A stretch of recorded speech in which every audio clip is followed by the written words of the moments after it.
Autorité spirituelle.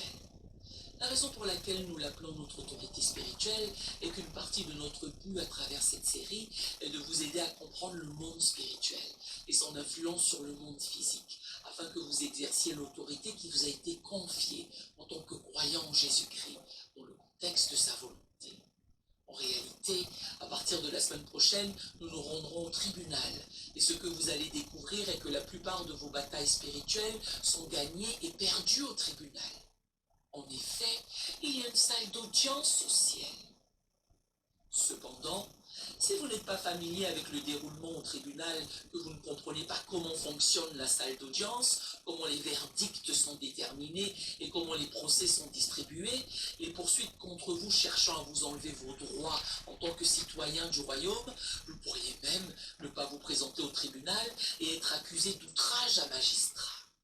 Il faut comprendre que Satan revendique des droits légaux sur votre vie, la mienne, sur les choses qui sont en jeu. Il faut saisir, comme nous le verrons, qu'il y a un livre personnel et privé sur lequel votre vie est écrite et que le malin cherche à effacer des choses de ce livre, à prendre ce qui est légitimement à vous. Or, si nous ne comprenons pas comment cela fonctionne là-haut, alors nous allons combattre le mauvais ennemi de la mauvaise manière. Nous nous battrons contre des gens, des enfants, des compagnons, des personnes de races différentes. Nous mènerons la mauvaise guerre. Tout ce qui est visible et physique est précédé par ce qui est invisible et spirituel. Par conséquent, si quelque chose doit être adressé, corrigé, récupéré dans le physique visible, il nous faut nous adresser au spirituel invisible. Si on ne s'adresse pas à l'invisible et au spirituel, on demande au physique de s'occuper du physique.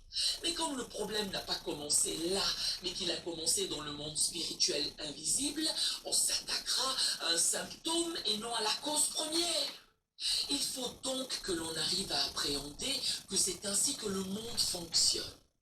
Il part de là pour arriver ici. L'apôtre Paul a voulu expliquer le royaume d'où émane tout ce que vous et moi partageons. Et il a introduit une phrase qui n'est pas notre verset clé, mais j'aimerais que vous la compreniez. Dans Éphésiens, Paul utilise l'expression « lieu céleste ». Cela désigne le monde spirituel. Les lieux célestes sont le monde spirituel qui affecte notre existence. Il dit dans Éphésiens chapitre 1 verset 3 que toutes nos bénédictions sont dans les lieux célestes. Béni soit Dieu, le Père de notre Seigneur Jésus-Christ, qui nous a bénis de toutes sortes de bénédictions spirituelles dans les lieux célestes en Christ.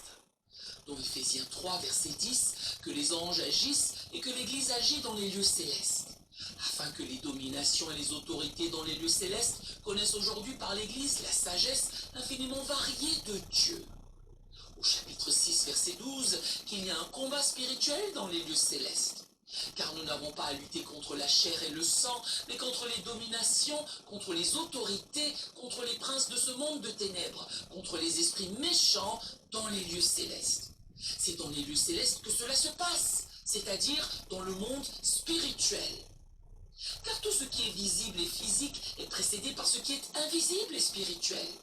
Ainsi, si nous voulons nous occuper du fruit physique visible, il faut comprendre et s'occuper de la racine spirituelle invisible. Ce que Dieu nous a donné, à vous et à moi, est la possibilité de participer à ce processus. Dans Daniel chapitre 10, Daniel a prié. Au chapitre 9, il a prié. Je vous invite à lire tout le chapitre 9. C'est sa prière, à la lumière de ce qui se passait dans le monde dans lequel il vivait. Il a commencé à Babylone et est maintenant en Perse. Il tente de comprendre les choses. Alors qu'il s'efforce de le faire, il demande de l'aide à Dieu, comme nous devons tous le faire, comme je dois le faire, durant les crises auxquelles vous, moi et nous sommes collectivement confrontés. Je vais lire du verset 10 à 14.